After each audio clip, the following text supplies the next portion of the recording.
And welcome back to the Morning Blend, where we're continuing our week-long stroll through Shorewood.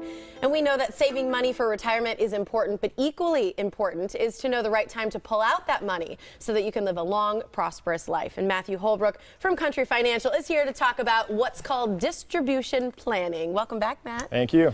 I think this is one of those terms, I think whenever people start thinking about money, talking about money, they get a little intimidated by terms and, you know, where to do this, where to do that. So you're going to kind of break down some of these important things for retirement today, starting with distribution, right? Correct, correct. I hadn't heard this term before. Okay, and that's what I want to kind of talk about a little bit. A lot of people don't understand. You have two phases in retirement: accumulation, when you're trying to save as much money as you can. I know what that is. You're just trying to do whatever you can.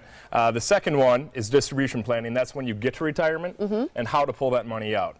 So distribution means taking it out, not spreading it out. Correct, Gotcha. Correct. So you're at retirement or within a few years, we're putting it in different pools and trying to figure out the best ways to pull it out to give you the most money to spend on that so-called thing called retirement. Okay. So can this distribution phase start no matter what, it doesn't matter how much you start accumulating. So if you make 30, 40, 50, upwards of six figures. Correct. That's your accumulation. You put it in. Now how does the distribution kind of, or how do they go with each other? Yeah, so the distribution, I mean, you get to a point where at 59 and a half, you can start drawing on those retirement accounts. If you pull out at the wrong time, so the market is down a lot, well, then you're kind of realizing your losses. So I think we have a graphic here that we can put up. Looking at this, okay, so this is the accumulation, right? Correct, correct. So this is the accumulation phase.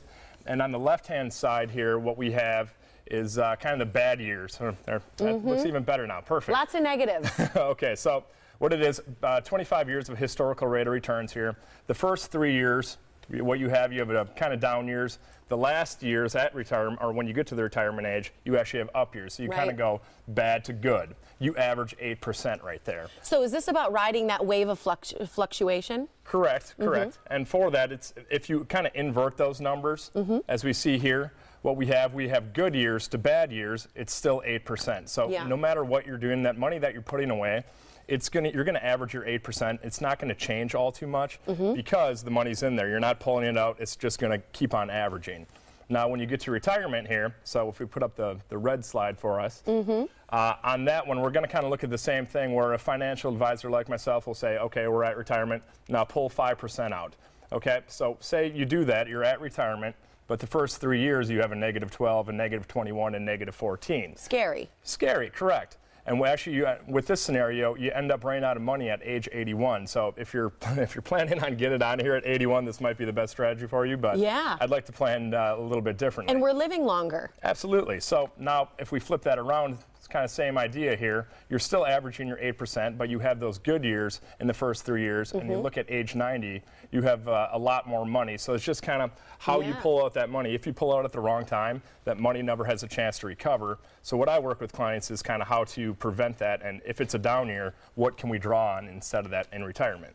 And I think that's so important because you could see some of those positive numbers and think, oh, I'm going to take it out now. But if you did at 67 take it out, that number is at 967, you know, where if you waited, you're over, you know, in the million. So that's a huge difference where you've got to be willing to kind of have a professional, you know, guide you through. In fact, you've done that for people and you've really helped them make that money, you know, back. One other thing that you do is you use this maximum, you help maximize Social Security benefits for clients by running them through this entire program and getting them a report. Correct. And that's one thing I've learned with clients where they get to retirement, Social Security, they don't know. They ask me the questions where, should I start drawing right now? Should my husband? Should my wife? What happened? Should I delay? What do I do? So at my office, what I have here in that tool that we just put up, we put in the names. It's a thick report that you exactly. So we put in the names of the clients, the birth dates, and also what their current benefit is with Social Security. Look how thick this is. I make it easier for it to understand, but so for that, it's a lot of people don't understand. One of the biggest retirement assets you have is your Social Security.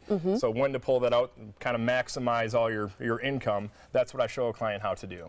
Well, and you mentioned some of those questions, but I just kind of want to run through them again because I think these are the questions people are talking about at home. Again, what age should I file for benefits? I know when my mom turned 65 and she, you know, retired, it was a big question because she had lost a former spouse. So that's another thing. At what age should my spouse file for benefits?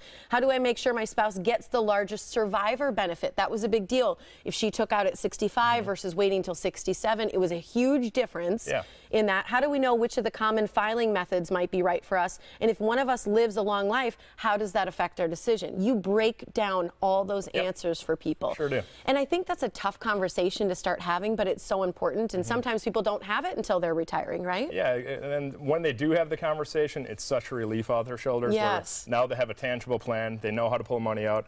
They have guaranteed paychecks coming into them. It's not just like today, the market's down 200 before I got on here. A lot of people are probably pretty scared about that, but the clients I work with, they have that money coming in regardless of what the money or the stock market is doing.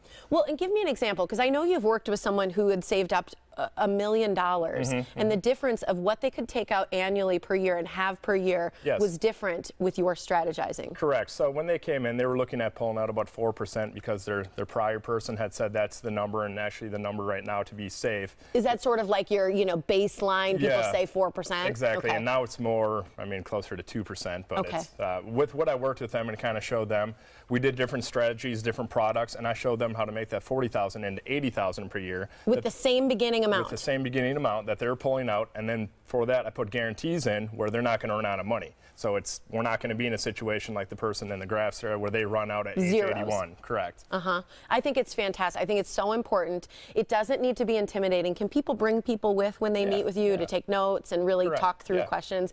I think that's one of the important things. I know with my mom, she wanted extra people there to write things down and talk through it. Matthew's a great person to sit with. He's right in Shorewood on North Oakland Avenue. Here's how you can contact him. It's 414-332-2137, countryfinancial.com/his name, Matthew.Holbrook. Thanks so much for being here. Thank you. Breaking it down, making it a lot easier for us to live a long, happy life.